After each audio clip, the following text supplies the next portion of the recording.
October time, or any old time really, is good to have some Stephen King in your life, but especially October time with Halloween horror movie viewing.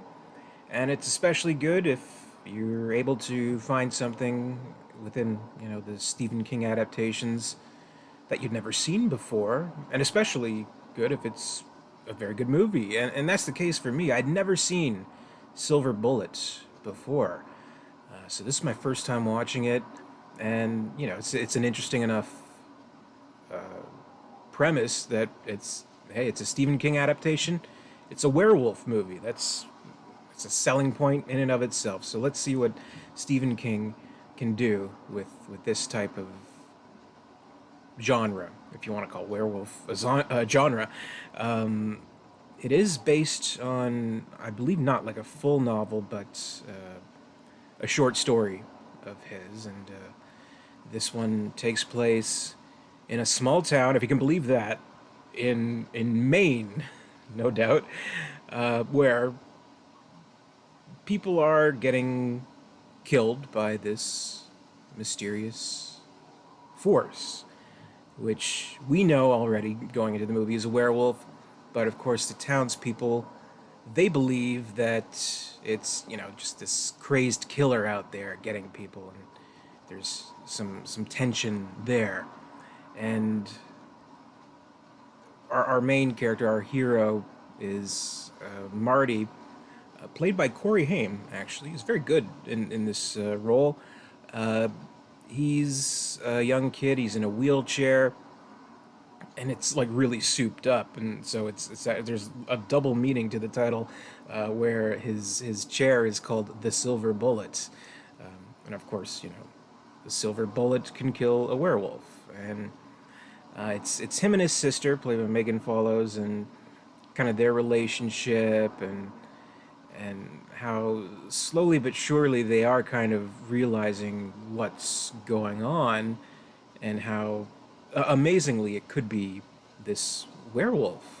And of course, no one believes it, as is usually the case, but soon enough, the evidence just piles up and up and up. And really, the only one who's able to, open their mind to believe them is their uncle, Uncle Red, played by Gary Busey, also very good in his role. He's reluctant to believe them, but eventually does, and becomes this whole search for the werewolf, how to stop this werewolf, and that's generally the plot of the movie.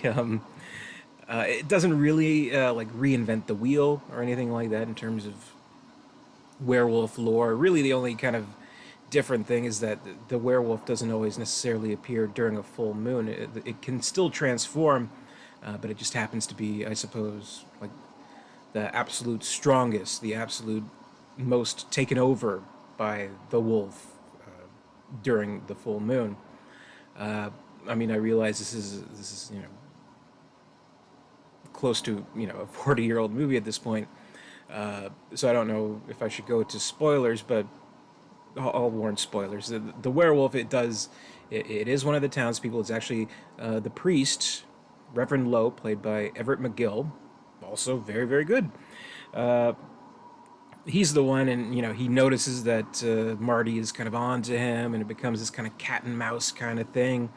But meanwhile, the whole town, they're kind of, they're getting upset with law enforcement. There's a sheriff, played by Terry O'Quinn, also very good in the movie, and they're not satisfied with his handling of things, and so the the townspeople get together and try to incite mob justice, carrying around their bat called the Peacemaker.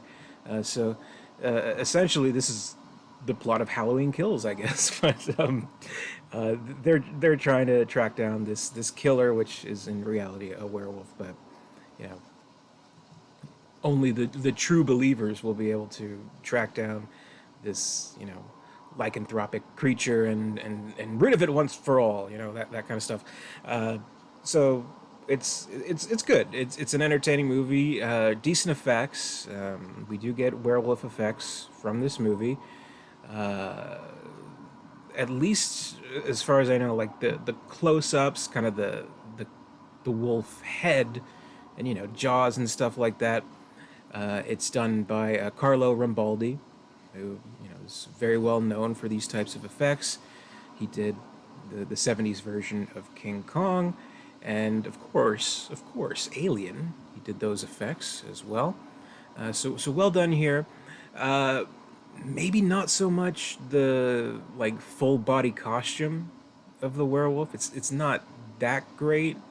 It's okay, but they use it sparingly. It's still kind of in this era where you could get away with hiding the creature in the dark instead of having it to make this big CGI effects every second kind of movie. It's not that kind of deal. It's more you know following the philosophy of what you don't see is scarier than what you do see. But when you do see it, there's good effects and good moments. Some actually pretty brutal moments of the werewolf carnage and stuff like that. People getting their heads lopped off and beaten with the peacemaker actually. So there's some brutal stuff done quite well.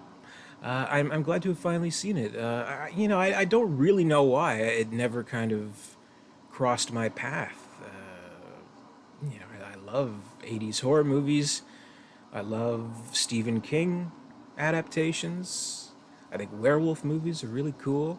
But maybe just that, like, it never got my attention because I don't know, it never really seemed to be among, like, the legendary werewolf movies, like, well, obviously, like, the original Wolfman or American Werewolf in London or even The Howling. Maybe not quite up to the status of those movies, but worthy enough, I think. We're in worthy enough company with those films because, as with, you can imagine any kind of Stephen King adaptation, it has a curiosity about this small town, how it works, how the characters interact, and that in and of itself becomes, endearing as is without the additional horror elements. So all that mixed together, I think we have a pretty tried and true Stephen King tale that has the werewolf edge to it. So I was very impressed with it.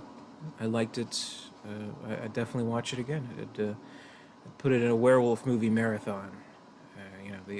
The only creature more crazed and ravenous than a werewolf is, well, Gary Busey. So it's a good combination. So Silver Bullet, well worth checking out if you haven't.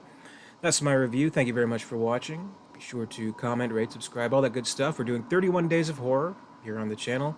More to come. Until then, I'll see you later. And until next time, stay scared.